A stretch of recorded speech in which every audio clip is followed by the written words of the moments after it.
What's up, guys? Coach Vassar, thank you for joining me with OTF Audio Daily Beats. As always, if you're new, appreciate you tuning in, listening to me talk about these workouts. If you find value in them, information is in the description to support me. Any feedback, let me know. We're going to be breaking down Sunday, April 6th. This will also repeat Monday, April 21st. We're going to see power on the treads, strength on the rower, and power on the weight floor. We'll go over the 2G, talk about the 3G, get you on out of here. So key concepts for today on the treads, we're going to see 4 blocks that all have a buy-in push to kick things off, and then get ready for 1 minute, 45 seconds, and a 30-second all-out to finish each block. The challenge, you only have 30 seconds between each all-out to catch your breath. For the rower, your last block is on the rower. Keep your stroke rate low and your power high. On the floor, 2 blocks. Block 1, we prime the body for power. Block 2, you construct 2 exercises. You will have benches out. We're also using the straps, so space could definitely be a concern, so be aware of that.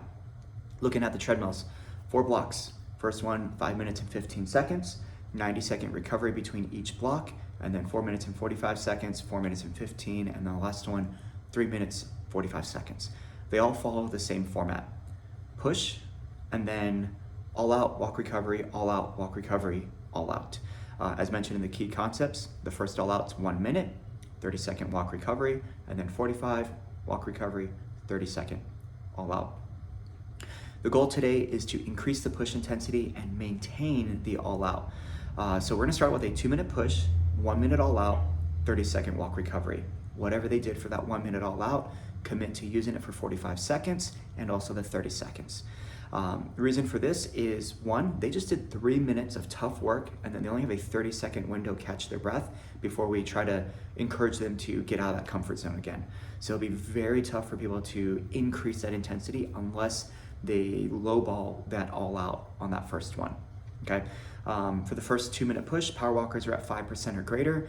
Joggers and runners, I would put them just nice and simple, about 1, maybe 1.4 or so over their base. That way, every round they have opportunity to increase. Every block they have opportunity to increase. For the bikes and striders, keep it simple. They could go, 2, maybe 3 gears over base for block 1 for their push, and then in block 2, 3 to 4, block 3, 4, maybe 5. Block 5, definitely 5 gears over base, leading into that 6 gear plus for their all out. So when we look at block 2, push is now 90 seconds. So power walkers go 1% higher. Joggers and runners, could they add 0.1 or more? Block 3, 1 minute push. Recommendation is still 6% or greater, but can they increase that push intensity by either add an incline or adding to their walk speed? Joggers and runners, add another 0.1 or more. Whatever they did for block 1's all outs, encourage them to maintain them. As they go from block 1 to block 2, if it's not too bad, then in block 3, maybe they could increase it. And then block 4, it's the last block, opportunity to increase again, or at least maintain what they've done, okay? Pretty simple, so I'm not gonna dive too much into this one, but knowing that it's only 30 seconds of a walk recovery, heart rate is gonna be elevated throughout. Most people, they'll see their heart rate start to dip and drop by the end of the walk recovery. When they take it to the all out, their heart rate will stay low until probably about 10 to 15 seconds in. Then the heart rate will start peaking back up. And then by the time it starts to get close to the orange, they're gonna hit that walk, and then it'll keep climbing. And then it'll kind of repeat that process. So it's gonna be almost like a delay of heart rate response. So this is one where members should really truly go off of feeling more so than the heart rate response, because there is gonna be that little bit of lag from your body recovering and getting back to work, okay? So when they look at the OTB summary afterwards, they should see something like that, where it kind of goes up, down, and a little bit higher, down, a little bit higher, down, so on and so forth, all right? Now, looking at the weight floor, there's 2 blocks on the floor, and then the 3rd block is at the rower exclusively. Block 1, it's the power block, as we are doing a 3-movement circuit. You are using the straps, you are using the benches, and there are stuff to be done on the weight floor. So be very aware of where members are in regards to their neighbors. So if you tell them like where to stand or whatnot, make that very clear so no one's running into each other. They're gonna do a strap single arm reach with rotation to the row. So this is where they're gonna start with that elbow driven back like a 1-arm row. They'll lower down, reach back. As they come up, they row and pull themselves back up. Then the paired up with the single leg lateral step up with power, they got 5 on each side. They want to be explosive on this one, so very quick drive up, control on the way down. And then they have, from the bench, alternating dead bug with the press. And once again, this is the dead bug variation that I like to use with the mat. So they're gonna place, or the kneeling pad, so they're gonna squeeze the pad between their thigh and their palm. And then by keeping that mat there as they extend on the same side, the mat should stay. If they do a regular dead bug and they do opposite hand and foot, the mat's gonna drop, right? That also gives them that tactile feedback of pressing their palm into their thighs, but also driving the knee into the palm to keep that mat secure. So they have this as a circuit for the 5 minutes and 15 seconds. Ideally, they should get 2-3 rounds in, nothing too crazy. Now, block 2, this is where we're gonna do some construction work. We have the dumbbell clean, neutral grip thruster, and then clean to neutral grip thruster, which if you've ever done CrossFit is known as like cluster, okay? Dumbbell clean, nothing too crazy. Remember, hip-based movement, hips go back, pop the weight to the shoulder, and then for the thruster, they stay here, full squat down, and then drive overhead, and then put them all together. A great option for this one, you could do like a deadlift to hammer curl. For the thruster, they could just do like a tempo front squat. And then if they're not able to go overhead, they could just practice like a dumbbell clean to front squat, or a clean front squat.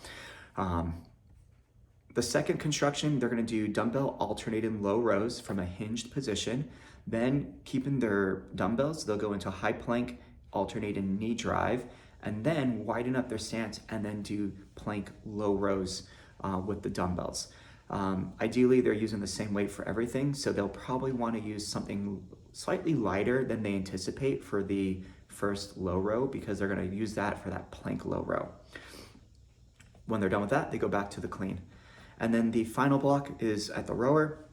This is timed up with the treads. Now, they're going to start with a 90-second stored program.